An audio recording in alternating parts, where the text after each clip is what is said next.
Hey everyone, Sarah here. Rewind Justice brings you revenge stories that will blow your mind.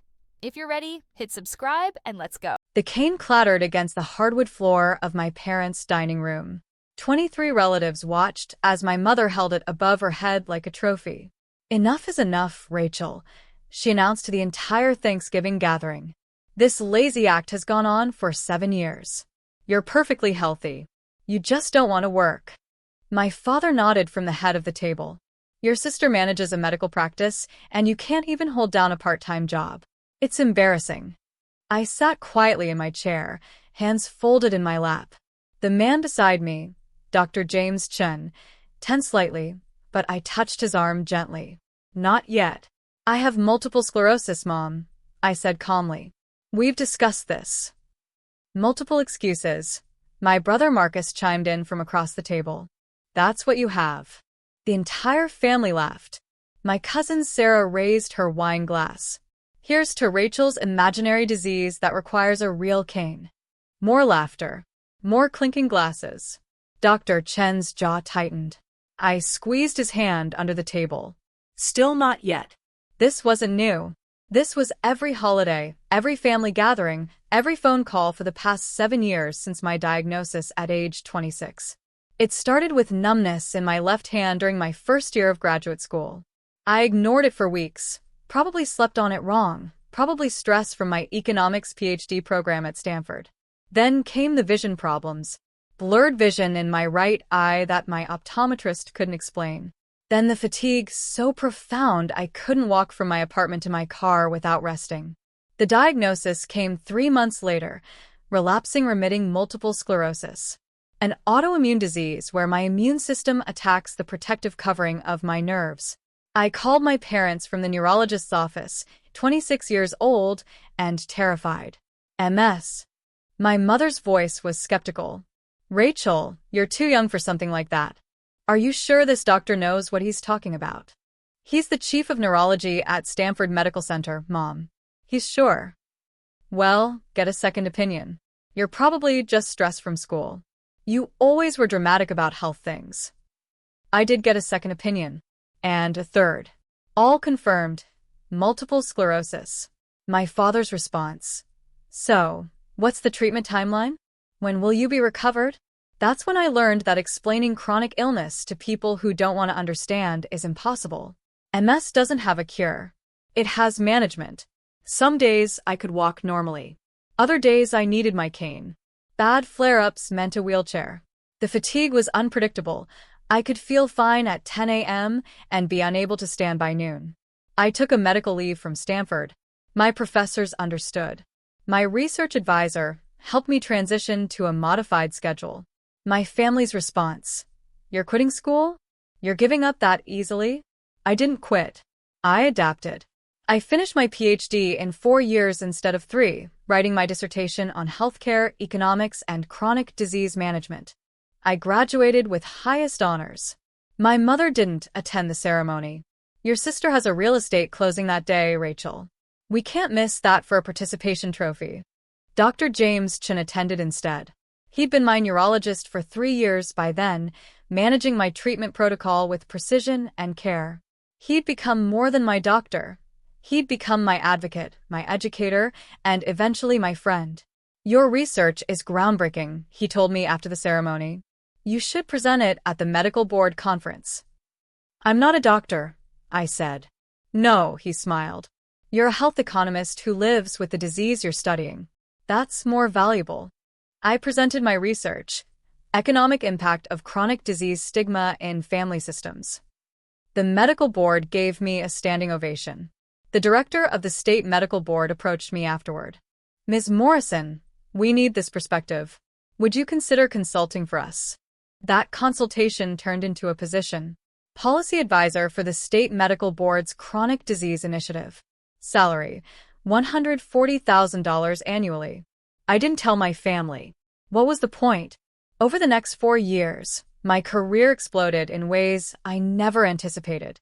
My research on healthcare economics and chronic disease became required reading in medical schools across 3 states. I was invited to testify before the state legislature on disability accommodation laws. I consulted for hospitals on chronic disease management programs. I trained medical residents on how to communicate with patients who have invisible disabilities. The medical board promoted me twice. Director of Patient Advocacy and Chronic Disease Policy. Salary: $198,000. I bought a modest house 15 minutes from the hospital where Dr. Chen worked.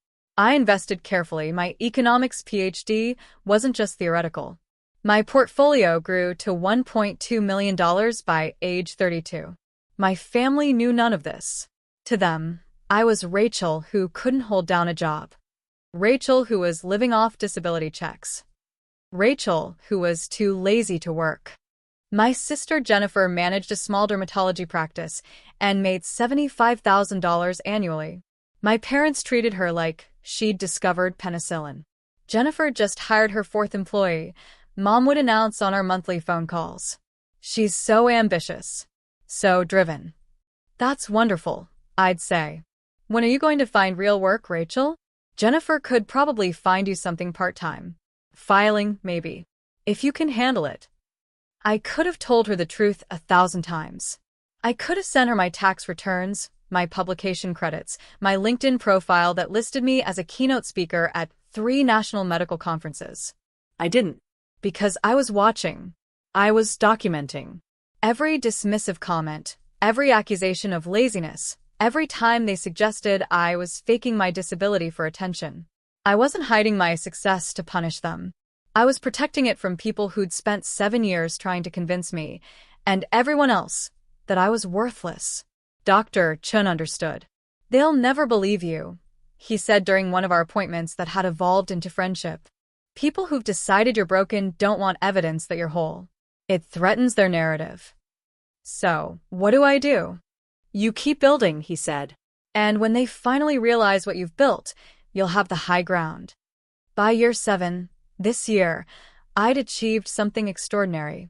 The governor appointed me to the state medical board. Not as staff. As a voting member. One of 15 people who determined medical licensing, disciplinary actions, and healthcare policy for the entire state. At 33, I was the youngest board member in state history. And the first with a disclosed chronic illness. My appointment made the news. Disability advocate joins medical board. My photo was in the newspaper, shaking hands with the governor. My family didn't see it. They didn't follow healthcare news. They were too busy planning Thanksgiving and deciding which restaurants were too fancy for me to afford. The invitation came in October. Rachel, we're doing Thanksgiving at the house this year, my mother said. Jennifer's bringing her new boyfriend. He's a hospital administrator. Very impressive. I'll be there, I said. Will you need your wheelchair? Her tone implied she hoped I wouldn't embarrass them. Just my cane, I said. Well, try to be positive. Jennifer's boyfriend is important. We don't want him to see, you know. See what? You struggling. It reflects poorly on the family. I smiled into the phone. I'll be on my best behavior, Mom. And Rachel? Maybe leave the medical talk at home. Nobody wants to hear about your problems all night. Understood. I hung up and looked at Dr. Chen, who'd stopped by my office to discuss a policy brief. We'd become close over the years. Close enough that he knew about my family situation. Close enough that he'd offered, more than once, to attend a family gathering and set the record straight. I'd always declined. Until now. Jim, I said slowly. What are you doing for Thanksgiving? He raised an eyebrow. Are you finally going to let me meet the people who've convinced themselves you're unemployed? Jennifer's bringing her hospital administrator boyfriend. Mom wants to impress him. Dr. Chen's smile was dangerous. Which hospital? She didn't say. Rachel. He leaned forward. I chair the state medical board. I know every hospital administrator in this state. What if her boyfriend works somewhere I have oversight? That would be unfortunate, I said, matching his smile. Invite me to Thanksgiving, he said. I'll behave. Mostly. I didn't tell my family I was bringing someone. I just confirmed I'd attend. Dr. Chen and I prepared like we were going into battle. Because, in a way, we were. Don't defend me, I told him during our planning session at my house. Let them say what they're going to say. I need witnesses to see it unfiltered. Rachel, I've sat on medical boards for 12 years. I've heard every excuse for medical abuse and neglect. But listening to your own family accuse you of faking a disease I've personally diagnosed and treated. He shook his head. That's going to test my professionalism. You're not there as my doctor, I reminded him. You're there as my friend, who happens to chair the medical board, who happens to have authority over every medical license in the state, who happens to have detailed documentation of every symptom, every MRI, every treatment protocol for the past 9 years, he added. I pulled out my folder. 7 years of documented comments from my family. Texts, emails, voicemails. Stop being dramatic. You're embarrassing us. Just try harder. Other people have real problems. You're using this as an excuse to be lazy. They don't know you've kept records, Dr. Chin observed. They don't know a lot of things. The night before Thanksgiving, I selected my outfit carefully. Professional but understated. I wanted to look capable but not threatening. Dr. Chin texted, "Should I wear my medical board credentials?" I replied, "Bring them. Don't show them unless necessary." Define necessary. You'll know. Thanksgiving Day arrived cold and clear. Dr. Chin picked me up at 2 p.m. in his Tesla Model S. Ready? He asked. I've been ready for 7 years. My parents' house was already full when we arrived. Cars lined the driveway, my brother's BMW, my sister's Lexus, various relatives I saw once a year who all had opinions about my health. I walked up the driveway with my cane, Dr. Chin beside me carrying a bottle of expensive wine. My mother opened the door. Her smile faltered when she saw him. Rachel, you didn't mention you were bringing someone. This is Dr. James Chen, I said pleasantly. Jim, this is my mother, Patricia Morrison. Pleasure to meet you, Dr. Chen said, extending his hand. Mom shook it awkwardly. A doctor? Rachel, I didn't know you were seeing someone. We're friends, I said, which was true. The fact that he was also my neurologist didn't need mentioning yet. We entered the chaos of 23 relatives crowded into my parents' home. The smell of turkey and judgment filled the air. Jennifer spotted us immediately. She rushed over, her new boyfriend in tow. Rachel, you made it. She hugged me carefully, like I might break. Then she saw Dr. Chen, and her expression shifted to curiosity. And who's this? Dr. James Chen, he introduced himself. Doctor? Jennifer's boyfriend stepped forward. Medical doctor? I'm David Thornton, administrator at Mercy General Hospital. I watched Dr. Chen's face. Something flickered in his eyes, recognition. Mercy General, Dr. Chen said smoothly. Excellent facility. I'm familiar with it. What's your specialty? David asked. Neurology, Dr. Chen replied. Among other responsibilities. My father called everyone to the dining room. We found our seats, me at the far end of the table with Dr. Chen beside me, Jennifer and David near my parents at the head. The meal began with my father's traditional toast. To family, he raised his glass. To success. To Jennifer's promotion and her brilliant new relationship with a hospital administrator. Everyone cheered. I sipped my water. And to Rachel, my mother added with forced brightness, who's still trying her best. Polite, awkward laughter. Marcus, my brother, couldn't resist. Still using the cane, Ratch? Thought you might have graduated to something more dramatic by now. Multiple sclerosis is progressive, Marcus, I said calmly. Some days are better than others. Right, he smirked. The mysterious illness nobody can see. Dr. Chen's hand tightened on his fork. I touched his knee under the table. Not yet. Jennifer turned to her boyfriend. Rachel's had this condition for years now. We're all very supportive. Though we do encourage her to push through it, my mother added. You can't let these things define you. David nodded sympathetically, clearly uncomfortable. The conversation shifted to Jennifer's practice expansion, Marcus's new car, my cousin's engagement. Then my Aunt Susan, 3 glasses of wine deep, turned to me. Rachel, honey, are you still getting those disability checks? The table quieted. I don't receive disability payments, I said evenly. Oh, then what do you do for money? She pressed. Since you can't work. I work, I said. My mother laughed. Rachel, filing papers twice a week isn't really working. I don't file papers, Mom. Well, whatever it is you do, she waved her hand dismissively. It's sweet that you try. Dr. Chen set down his wine glass carefully. I could feel the tension radiating from him. Jennifer, trying to be helpful, turned to him. Dr. Chen, maybe you could talk to Rachel about pushing through pain? As a medical professional? I could, he said quietly. But I don't think that's the conversation we need to have. My father frowned. What conversation do we need to have? Before anyone could answer, my mother stood up and walked to where I sat. She reached down and grabbed my cane, which I'd propped against my chair. Honestly, Rachel, I think we've all enabled this long enough. She held up the cane. You're 33 years old. You don't need this. You're just lazy. The room went completely silent. Mom, I said quietly, please give that back. No, she said firmly. Stop the act. Stand up and walk to the kitchen without this crutch. Prove to everyone here that you're not faking. My father nodded. Your mother's right. This is embarrassing, especially in front of David. I looked at Dr. Chen. His face had gone completely neutral, the expression I'd seen him use during medical board disciplinary hearings. Mrs. Morrison, he said, his voice professional and cold. I need you to return Rachel's mobility device immediately. Mobility device? My mother laughed. It's a cane she doesn't need. Who are you to tell me? I'm Dr. James Chen, he said, reaching into his jacket pocket. He pulled out his medical board credentials and set them on the table. Chairman of the State Medical Board. And I've treated Rachel's multiple sclerosis for 9 years. My mother's face went white.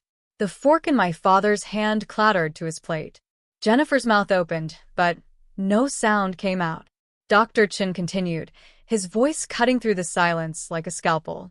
Rachel Morrison has relapsing remitting multiple sclerosis, confirmed by MRI, spinal tap, and clinical examination. I have 9 years of detailed medical records documenting her diagnosis, treatment protocol, and disease progression. He stood up, pulling out his phone.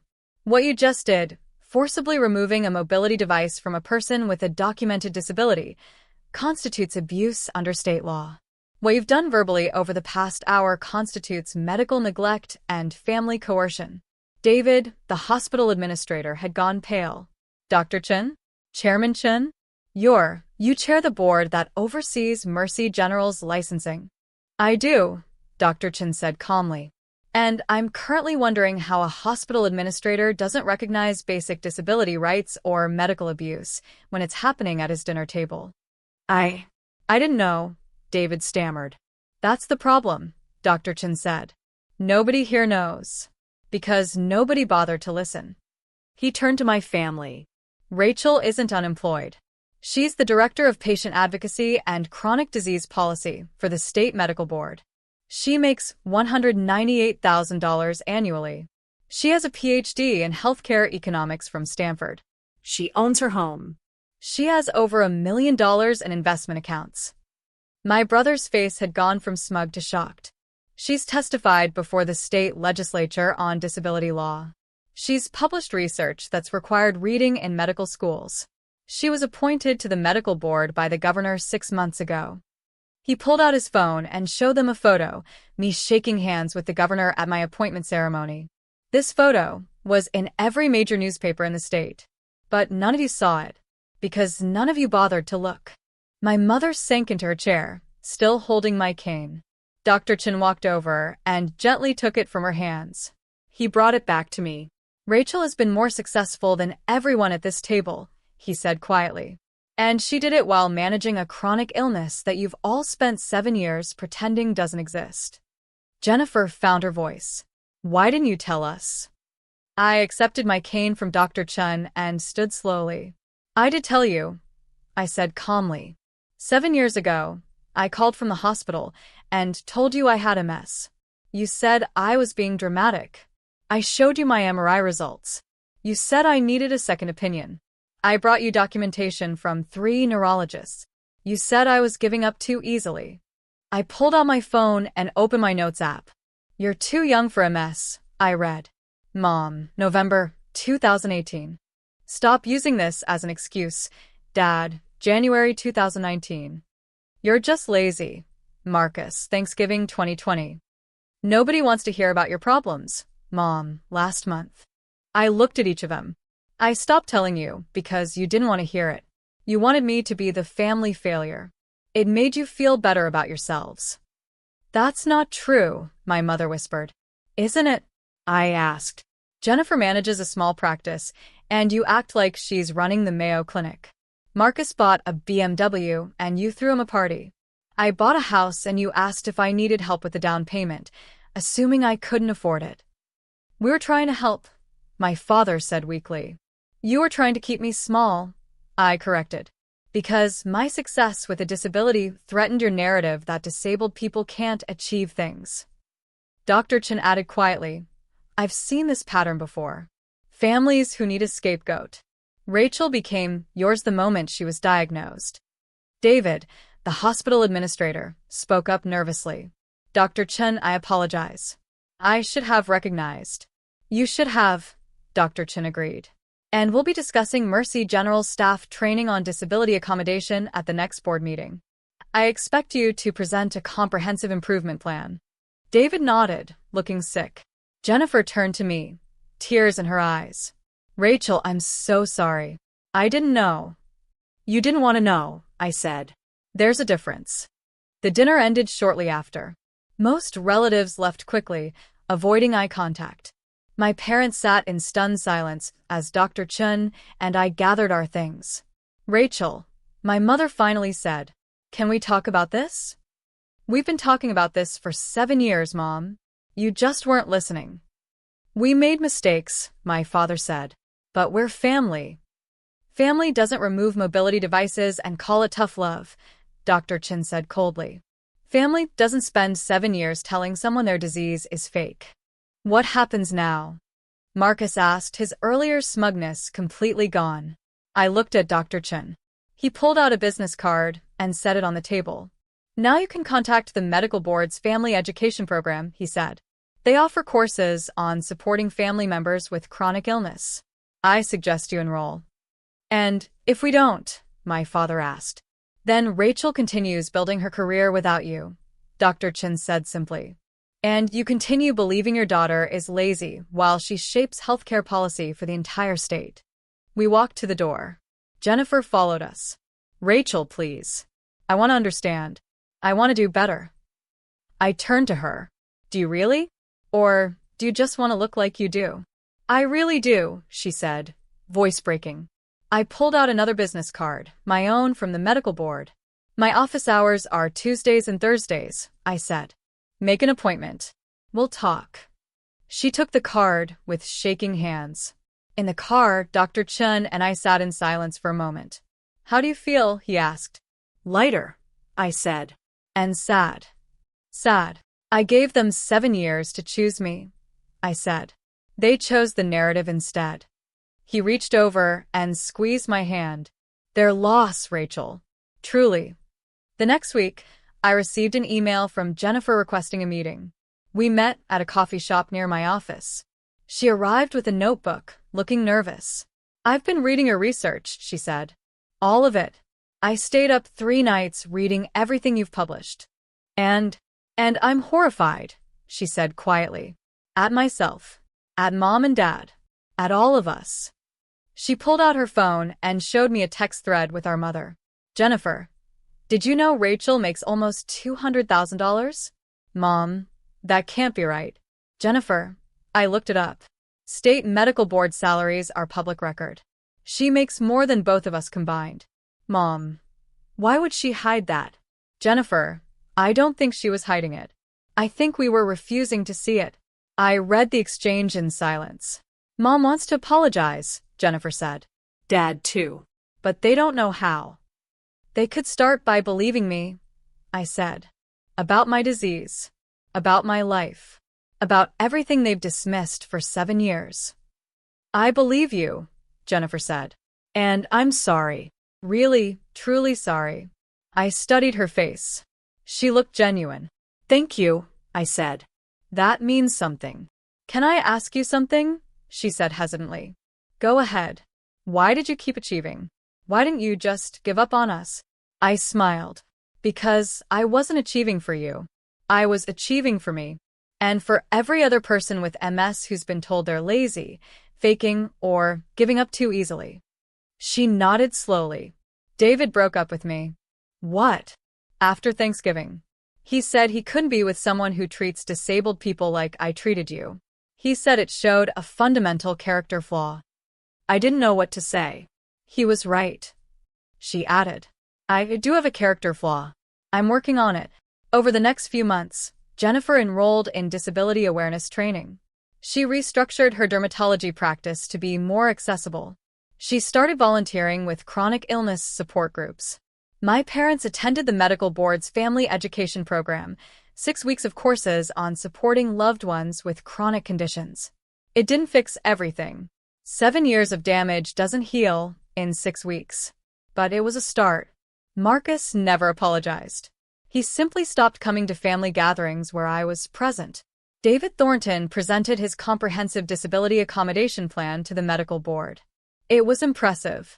We approved it, and Mercy General became one of the top hospitals in the state for disability inclusion. Dr. Chun and I remain close. He attended every medical board meeting where I presented policy recommendations. You know, he said one day after a particularly successful presentation, you've changed healthcare in this state more than most doctors do in their entire careers. I had a good teacher, I said. You had a stubborn spirit, he corrected. I just provided the medical evidence. 6 months after that Thanksgiving, I received a letter from my mother. Dear Rachel, I've been attending the family education program like Dr. Chin suggested. We just finished the module on invisible disabilities and chronic pain. I cried through the entire session. I finally understand what I put you through, what we all put you through. You told us over and over, and we refused to hear you. I don't expect forgiveness. I don't deserve it. But I want you to know, I see you now. I see your strength, your success, and your grace in the face of our cruelty. I'm proud of you, Rachel. I should have said that 7 years ago. I'm sorry I didn't. Love. Mom. I read the letter 3 times. Then I picked up the phone and called her. Hello. Her voice was tentative. Hi, Mom, I said. Thank you for the letter. Rachel. She sounded like she was crying. I'm so sorry. I know, I said. I know you are. Can I take you to lunch? Just us. I thought about it. About 7 years of pain. About the fork dropping at Thanksgiving. About Dr. Chen's quiet fury and my mother's white face. About the letter in my hand. Yes, I said. We can have lunch. It wasn't forgiveness. Not yet. But it was a door opening. Just a crack. Sometimes that's enough. 2 years later, I was promoted again. Deputy Director of the State Medical Board. Salary: $215,000. I gave the keynote speech at the National MS Society's annual conference. 5,000 people attended. My mother and Jennifer were in the front row. My speech was about resilience, advocacy, and the power of refusing to be defined by other people's limitations. When I finished, the audience gave me a standing ovation. I looked at my mother. She was crying. After the speech, she hugged me carefully. She'd learned how to support me without hurting me. I'm proud of you, she whispered. I know, I said. Thank you. Dr. Chen appeared at my side, smiling. Excellent speech, Deputy Director. I had excellent training, Mr. Chairman. He laughed. Dinner to celebrate? Absolutely. My mother touched my arm. Rachel, could Jennifer and I join you? I looked at Dr. Chen. He nodded slightly. Sure, Mom, I said. You can join us. We walked out together, me with my cane, my mother beside me, Jennifer and Dr. Chen following. It had taken 7 years of dismissal, 1 Thanksgiving confrontation, and 2 years of genuine effort. But my family finally saw me. Not the disability they wanted to deny. Not the failure they needed me to be. Just me, Rachel Morrison. PhD, policy director, medical board member, MS warrior, successful, powerful, undeniable, and finally seen.